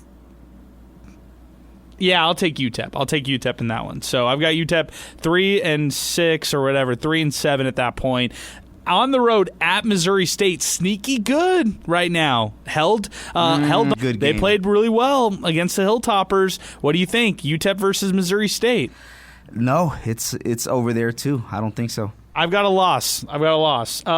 The Battle of I-10, Saturday, November 22nd. Will this one matter for either of these teams? Based on our record predictions, not necessarily. Win or loss here? Loss. Wow. You have this team going 1-11. I'm completely opposite of the way that I felt going into the season, just because we've seen the pressure build in games that they have a chance to win. Forget the fact that they have a chance to win. It's one thing when you're really bad to get to a point where you have a chance, but when you consistently have a chance and that pressure's too much, those lights are too bright, you can't score when you need a score, I just don't see how they could get it done anywhere else throughout the rest of the regular season, no matter who it is. Man, Sal, man. I mean, are we? Let me ask you this: are we falling victim to what we did last year, which was kind of the same lane of like, hey, this team doesn't look good at all. This is the rock bottom. I think it's going to get lower than this, and they might not get another win. We thought that last year, and look at what they ended up doing. They peeled off 2 wins or 3 wins when it was all said and done, and finished this year 3-9. I've got them beating the Aggies. I got them losing at Delaware and finishing the season 4-8. So there are 3 wins that I've got at Sam Houston. They'll win against Jacksonville State, and then they'll beat New Mexico State. So that's what I'm going to think right there. They win their last 2 home matchups right there, and they finish 4-8. But you've got them 1-11 based on how they played tonight. based off the way they played tonight, based off the way they played last week, based off of how they played against Utah State, I don't care about that Tennessee Martin game. And the Texas game is a wash. Congrats, you look solid. They had a chance to take the lead right before the end of the first half, and they were not able to get it done, man. It's just, I can't be convinced to have faith when there's been multiple opportunities for this team to turn the tide, and they haven't done. It's like they find new ways to lose, different ways to let people down. I mean, it's valid points, Sal. You're speaking facts, and you're speaking valid points. JT Money, any thoughts on Sal? Yeah, actually, I kind of have a question for Sal. So, since you think that UTEP is going to lose against Sam Houston, and in my eyes, I'm seeing this as crap against crap. Man, rough. Sorry, that is rough, but it is what it is. And what my question is, you know, what are they going to do when Sam Houston, based off their last couple games, they can score points? UTEP is having a hard time scoring points. So what's going to happen when Sam Houston can score points and UTEP can't? Is that your reason why they're going to lose? My reasoning is more so like these teams probably like even levels this year. And you said it yourself, crap versus crap. I just think that this one's on the road. It's not going to be easy for them in the first place. Hell, they had to get a late field goal to win their first game against them the year before last. You know, Buzz beats Bearcats, all that mania, right? But I just have no faith in this offense to get it done. They're not going to be able to score the points. It could be a low-scoring game. I'm not going to say it's a blowout or anything like that. They could have a chance to win, but I just don't see how they could do it. I hear you, Sal. I hear what you're saying. And I don't think you're far off from this at all. Let's keep it moving with some more comments, and then we'll start winding things down. Our telephone number, if you want to duck in a late call, this is your only chance, 915-505-6009. HydroFlask24, the pick doesn't really matter. It's the urgency situation in defense, just not waiting for it. Not relevant to the discussion. This is coming in from Aggie fan. UTEP's attendance must have counted the band as well. Pick my X915. Great night for the La Tech defensive backs. This is from Z Brooks DPT. Retro uniforms A+++. Defense A++. Offense F-. Horrible. Not sure how you generate any type of momentum. Horrible offensive performance. Flash action 60. 1-4. The season is over with. The quarterback play is absolutely terrible. The Miners are lucky they're in El Paso because the media platforms in Dallas and Houston would cook them. Oh, man. Come on, guys. Come on. How do you cook somebody like this when, you know, this is a historically bad football program and the coach is just going to point back to the previous records year over year? Andrew Hunter. Let me tell you what is consistently good and always there to the end. The incredible group of students in Section 16. The marching Miners deserve all the love and support they offer day in, day out. Good job, Hunter. Appreciate that. Herman Flores, at least the uniforms look cool. They look great, man. They looked awesome. The one, Flash Action 60. I would be surprised if the head coach took an offensive coordinator job somewhere else. Just dreadful. 5 interceptions, put all the quarterbacks in the portal, and start fresh next year. This is coming in from, let's see, some other comments coming in. We got a lot that we need to catch up on. This is from CG UTEP. I am too. Our running backs just run straight into the crowd instead of looking to the hole. Still a lot of drop passes, and someone needs to learn the playbook. Too many times Malachi Nelson is throwing one way and the receiver is going another. I think he's really speaking to that pick 6 right there where him and Trevon Tate were on opposite ends of communication right there in that. This is coming in from Jerry Massey. Is there an M painted on the hillside near the marking marking Mexico? No, it marks Miners. Man, I love it when we got out-of-towners chiming in on the show. That's pretty funny stuff. Hersum chimes in late. I have no doubt Malachi is going to transfer sooner than later. At 1-4, maybe it's time to play the guy of the future. Who would you play for the remainder of the season? Hashtag MinerTalk. Sal, you want to answer that? I don't know. I don't think I'm ready to call for quickly them to move on from Malachi yet. I think I'm a little bit more even keel on this situation, just saying that the offense is pretty bad in general. I think strictly for numerical purposes, if they're going to roll with QB1, which is Nelson, you roll with QB1 until there's no chance at postseason play, so to speak. So once you get 7 losses, all right, that's when you start the experiment, because now there's really nothing left to lose. I get it. The chances are extremely slim right now, but you got to respect the numbers in that regard. So let's say once they get to 7 losses on the season, then you can start to experiment. Throw in Cade, you know what I mean? Throw in everybody, basically. Just let everybody get some run before the season's over, and who knows if that's their last game as a Miner or not. But the one guy I'm really excited to see, and I'm hoping we get to see, Chad Warner. Oh man, that's a name right there, Sal. Alberto. I don't know if this is our boy Alberto Reta, but it might be. He chimes in on the YouTube saying, "Why would you take people to the game? I could have told you UTEP was going to get killed by 10 plus. I threw my little pennies on it. Coach isn't helping his defense at all by letting Malachi trot out there after he continues to show absolutely nothing. Cowboy season." Chimes in on YouTube. They don't have any good receivers or running backs. O-line is not that good either. Bad play calling and a quarterback that has more picks than touchdowns. This is what you get. The school would make the worst mistake of their lives along with the rest of his past 3 schools. This is from Ray Ray. Nelson is gone. Receivers not running correct routes, dropping balls bouncing off receivers. He'll transfer to a better team next year. Far West Texas to Jim Center, or Tio Jim Center told us that we'd be competing for championships. I'm still waiting. That's coming in here on the program as well. Absolutely ridiculous. Laughing stock of the nation. Scotty Walden should pull a Sean Kugler and leave in the middle of the season. Also says, and that was it. That was it from Ray Ray. Good stuff there, man. Appreciate your comments and appreciate you chiming in on the program. 915-505-6009. By the way, just so everybody knows, for me, sky isn't necessarily falling. I'm not saying that they need to fire anybody, move on from anybody like that. Do they need to make a quarterback change? I mean, I think it's a little.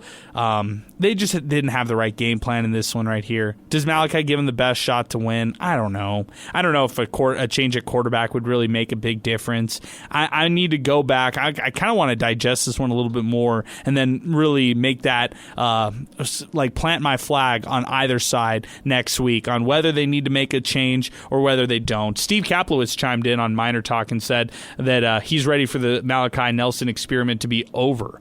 This is from Raul Frescas. Very late, Coach Dana Dimmel with saying the same things over and over after these bad losses. That's coming in from Raul Frescas. Steve Kaplowitz chimed in, like I mentioned earlier, it's time to end the Malachi Nelson experiment, #MinerTalk.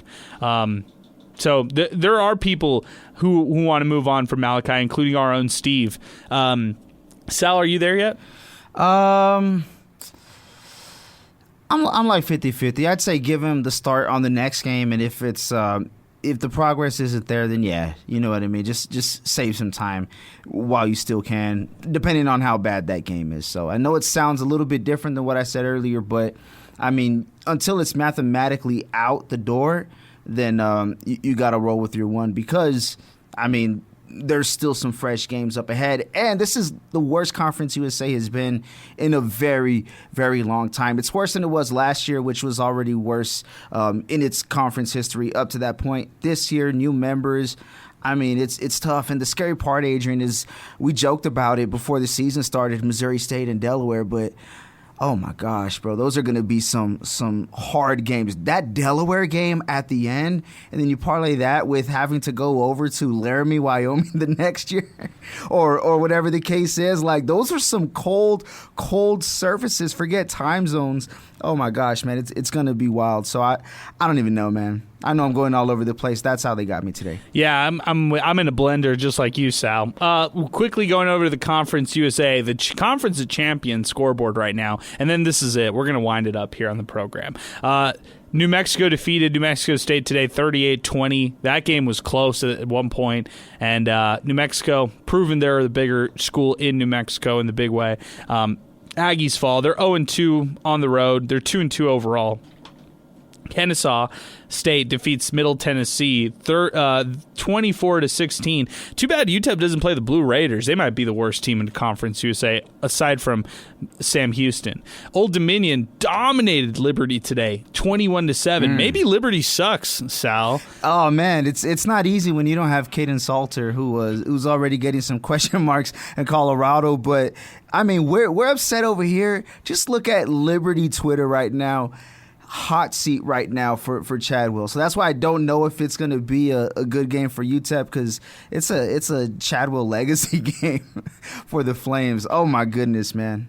I don't know if Liberty Twitter would be able to live down a UTEP loss. Remember basketball when they got that crazy win? And that was only one. That was only one. And the world melted. How ironic. Liberty went up in flames. But if they are to lose this game to UTEP, all the frustration and stuff that Miner fans have felt this year, it will not amount to the embarrassment that they would feel. I don't even want to think about it because, bad jinx. So we'll see, man. I don't jinx it into existence. Obviously I go into most games trying to be objective doing this job and trying to be in this role. Obviously, when UTEP wins, it's a better show for us, and we get to talk a little bit more positively and stuff like that. But, man, I want you. This is the only game where I'm taking off that hat and saying, I want UTEP to beat Liberty. Like, I don't care about all this. I'd rather die on a wrong take and say and UTEP beat Liberty than them not beat Liberty in this final. They're never going to play Liberty again. What are they going to play in a bowl game or something like that? They're never going to play Liberty again, Sal. Non-conference play, Lynchburg, Virginia to El Paso. Get out of here. Come on. And we can kind of be honest, too. As bad as this year has been, we don't know where it's going to end up for the Flames. It might not end up well, but they have the money to kind of, it's like a stain that's on your cheeks and stuff while you're eating. They got money to just wipe it away. No big deal. They'll be back next year with a bigger payroll, bigger budget. They can afford to have a bad year because it's not going to happen long after that. That's for sure. I thought you were going to say something like that. As bad as UTEP is going to be, they could lose every single game, but if they beat Liberty, I'm good with that. I thought that's what you were going to say. That would be fun too. I mean, hey, it's kind of like when the Pirates beat the Dodgers, right? Lowest versus highest payroll. There you go. That's right. Cool. Southern Miss defeated Jacksonville State 42-25. Jack State doesn't look good either. 0-3 on the road. That's why I picked UTEP in that matchup. This Gamecock squad looks bad when they're away from their home territory. Western Kentucky, like I mentioned earlier, getting a good win against Missouri State, who's sneaky good. This team is not bad. 27-22 was the score for the Hilltoppers in favor of them. And then La Tech, of course, beats UTEP 30-11. Miners shouldn't have had 11. They should have had 3, kind of like JT Money was saying earlier today. Guys, I think we're going to wind this one down. I mean, I can't believe we got over 500 people watching us live right now. This is like late night. Everybody just at home, winding down, putting us on, and definitely showing some love to us. So I appreciate everybody chiming in, listening, and watching us here on MinerTalk, on Inspo Lens as well. We are live on Twitter and X. People who are live and watching us on YouTube. We've got over 100 people watching us live on YouTube as well. This is from Chris, by the way. Some hot takes that came in. This is a hot take from Chris, by the way. People keep saying UTEP needs more money to win, but look at Arkansas and the SEC. Their athletic department pulled in over $170 million last year, with football alone making $72 million, and they've still gone 53-70 over the last decade. They made just 5 bowls in 10 years and got smoked by Notre Dame 56-13 today. Even with an estimated $88 million in NIL resources, they're mediocre. Meanwhile, programs with way less money are finding ways to compete. Money helps, but money doesn't guarantee wins. Coaching, culture, and development matter just as much. If UTEP wants to rise, it's not just about cash. It's about building smarter. I think Jimbo Fisher also showed this too, putting up that big payroll with Texas A&M. They never amounted to anything. They didn't, but I think also what needs to be accounted for in that whole argument is like, hey, guess what? You're also going up against LSU every year, who has just as big, if not a bigger payroll and a championship history. Oh, you're also going up against now the Texas Longhorns, who you really haven't had a chance with all along. And we could talk about money all we want, but when those recruits are signing the papers, Arkansas loses recruits to LSU and Texas at the same time. It's kind of like that Bermuda Triangle of recruiting where they're just kind of on that down part. I mean, hey, you have a chance to go to LSU, Texas, or Arkansas. Arkansas is usually the first hat out, no matter what. But I'm just saying there's a very, very, very famous person who not only played and graduated from there, but is from that area as well. He's over with the Dallas Cowboys.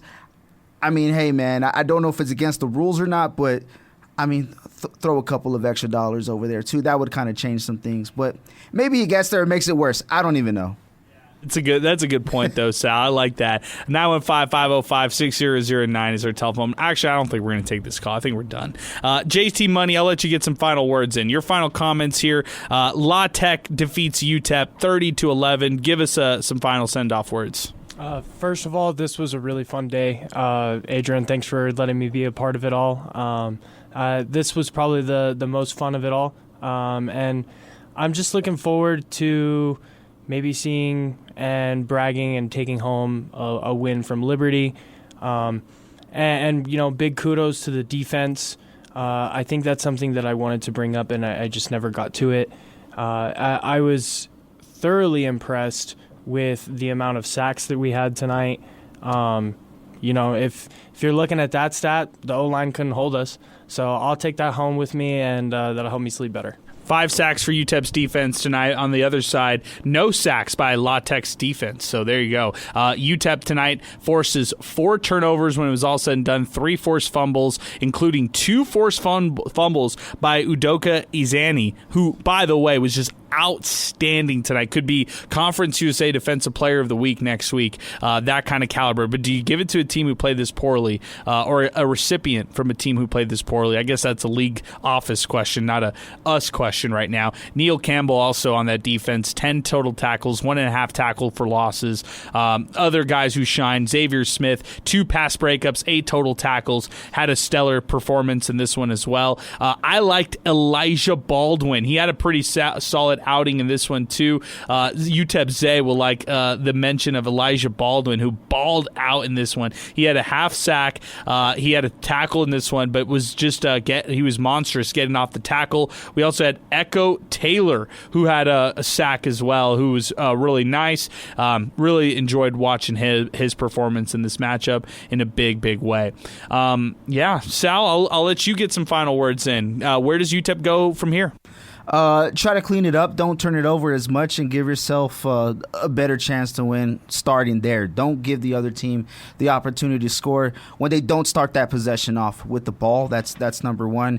And then 2, try to just stack your plays. You mention it all the time. You know, just stack days on days. Stack a couple plays, build a drive, and start from ground zero. And on another note, I feel sorry for the quarterbacks tomorrow in the Browns and Lions game. It's going to be scary. There you go. Had to sneak in some NFL action. Man. Love it. Hey, we got to wake up 6 hours from now. We got a game out in Dublin.